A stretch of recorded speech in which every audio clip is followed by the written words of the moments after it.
अध्याय 13 प्रकृति, पुरुष तथा चेतना।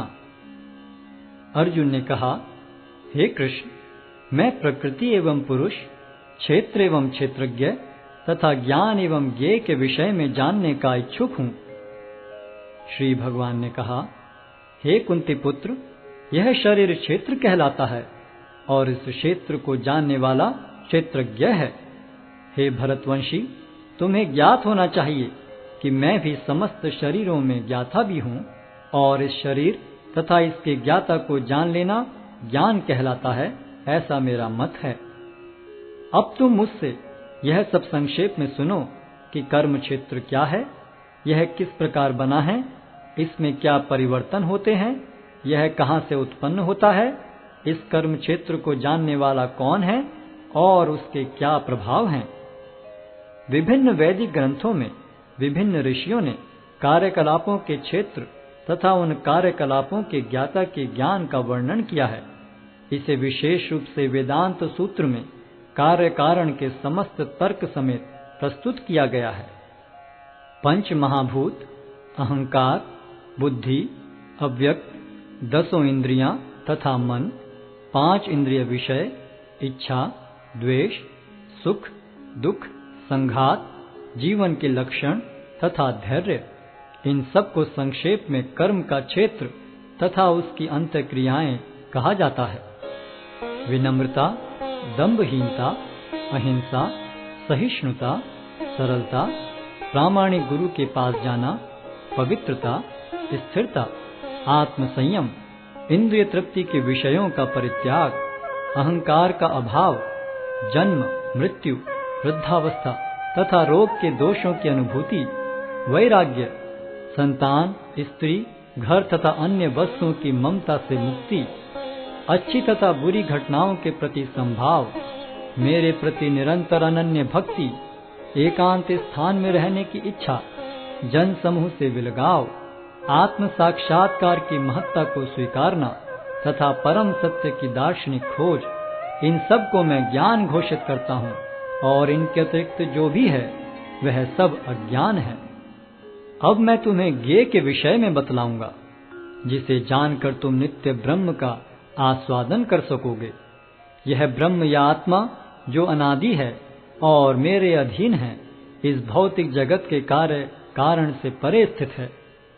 उनके हाथ, पांव, आंखें, सिर तथा मुंह तथा उनके कान सर्वत्र हैं। इस प्रकार परमात्मा सभी वस्तुओं में व्याप्त होकर अवस्थित है। परमात्मा समस्त इंद्रियों के मूल स्रोत हैं, फिर भी वे इंद्रियों से रहित हैं। वे समस्त जीवों के पालन कर्ता होकर भी अनासक्त हैं। वे प्रकृति के गुणों से परे हैं, फिर भी वे भौतिक प्रकृति के समस्त गुणों के स्वामी हैं। परम सत्य जड़ तथा जंगम समस्त जीवों के बाहर तथा भीतर स्थित हैं। सूक्ष्म होने के कारण वे भौतिक इंद्रियों के द्वारा जानने या देखने से परे हैं। यद्यपि वे अत्यंत दूर रहते हैं, किंतु हम सबों के निकट भी हैं। यद्यपि परमात्मा समस्त जीवों के मध्य विभाजित प्रतीत होता है, लेकिन वह कभी भी विभाजित नहीं है। वह एक रूप में स्थित है। यद्यपि वह प्रत्येक जीव का पालन करता है, लेकिन यह समझना चाहिए कि वह सबों का संहार करता है और सबों को जन्म देता है। वे समस्त प्रकाशमान वस्तुओं के प्रकाश स्रोत हैं। वे भौतिक अंधकार से परे हैं और अगोचर हैं। वे ज्ञान हैं, ज्ञेय हैं और ज्ञान के लक्ष्य हैं। वे सबके हृदय में स्थित हैं। इस प्रकार मैंने कर्म क्षेत्र, ज्ञान तथा ज्ञेय का संक्षेप में वर्णन किया है। इसे केवल मेरे भक्त ही पूरी तरह समझ सकते हैं और इस तरह मेरे स्वभाव को प्राप्त होते हैं। प्रकृति तथा जीवों को अनादि समझना चाहिए। उनके विकार तथा गुण प्रकृति जन्य हैं।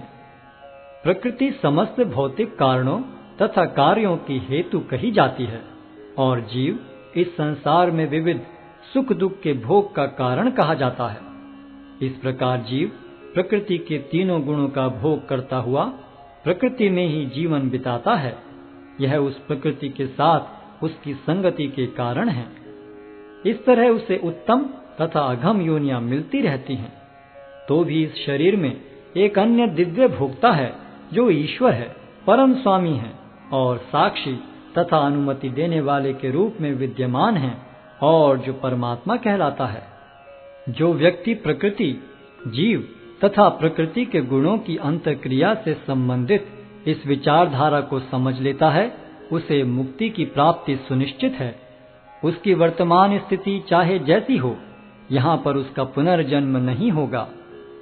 कुछ लोग परमात्मा को ध्यान के द्वारा अपने भीतर देखते हैं, तो दूसरे लोग ज्ञान के अनुशीलन द्वारा, और कुछ ऐसे हैं जो निष्काम कर्म योग द्वारा देखते हैं। ऐसे भी लोग हैं जो यद्यपि आध्यात्मिक ज्ञान से अवगत नहीं होते, पर अन्यों से परम पुरुष के विषय में सुनकर उनकी पूजा करने लगते हैं। ये लोग भी प्रामाणिक पुरुषों से श्रवण करने की मनोवृत्ति होने के कारण जन्म तथा मृत्यु के पथ को पार कर जाते हैं। हे भरतवंशियों में श्रेष्ठ, यह जान लो कि चर तथा अचर जो भी तुम्हें अस्तित्व में दिख रहा है, वह कर्म क्षेत्र तथा क्षेत्र के ज्ञाता का संयोग मात्र है। जो परमात्मा को समस्त शरीरों में आत्मा के साथ देखता है और जो यह समझता है कि इस नश्वर शरीर के भीतर न तो आत्मा न ही परमात्मा कभी भी विनष्ट होता है, वही वास्तव में देखता है। जो व्यक्ति परमात्मा को सर्वत्र तथा प्रत्येक जीव में समान रूप से वर्तमान देखता है, वह अपने मन के द्वारा अपने आप को भ्रष्ट नहीं करता। इस प्रकार वह दिव्य गंतव्य को प्राप्त करता है। जो यह देखता है कि सारे कार्य शरीर द्वारा संपन्न किए जाते हैं, जिसकी उत्पत्ति प्रकृति से हुई है, और जो देखता है कि आत्मा कुछ भी नहीं करता, वही यथार्थ में देखता है। जब विवेकवान व्यक्ति विभिन्न भौतिक शरीरों के कारण विभिन्न स्वरूपों को देखना बंद कर देता है और यह देखता है कि किस प्रकार से जीव सर्वत्र फैले हुए हैं, तो वह ब्रह्म बोध को प्राप्त होता है। शाश्वत दृष्टि संपन्न लोग यह देख सकते हैं कि अविनाशी आत्मा दिव्य, शाश्वत तथा गुणों से अतीत है। हे अर्जुन, भौतिक शरीर के साथ संपर्क होते हुए भी आत्मा न तो कुछ करता है और न लिप्त होता है। यद्यपि आकाश सर्वव्यापी है, किंतु अपनी सूक्ष्म प्रकृति के कारण किसी वस्तु से लिप्त नहीं होता। इसी तरह ब्रह्म दृष्टि में स्थित आत्मा शरीर में स्थित रहते हुए भी शरीर से लिप्त नहीं होता। हे भरतपुत्र, जिस प्रकार सूर्य अकेले इस सारे ब्रह्मांड को प्रकाशित करता है, उसी प्रकार शरीर के भीतर स्थित एक आत्मा सारे शरीर को चेतना से प्रकाशित करता है। जो लोग ज्ञान के चक्षुओं से शरीर तथा शरीर के ज्ञाता के अंतर को देखते हैं और भव बंधन से मुक्ति की विधि को भी जानते हैं, उन्हें परम लक्ष्य प्राप्त होता है।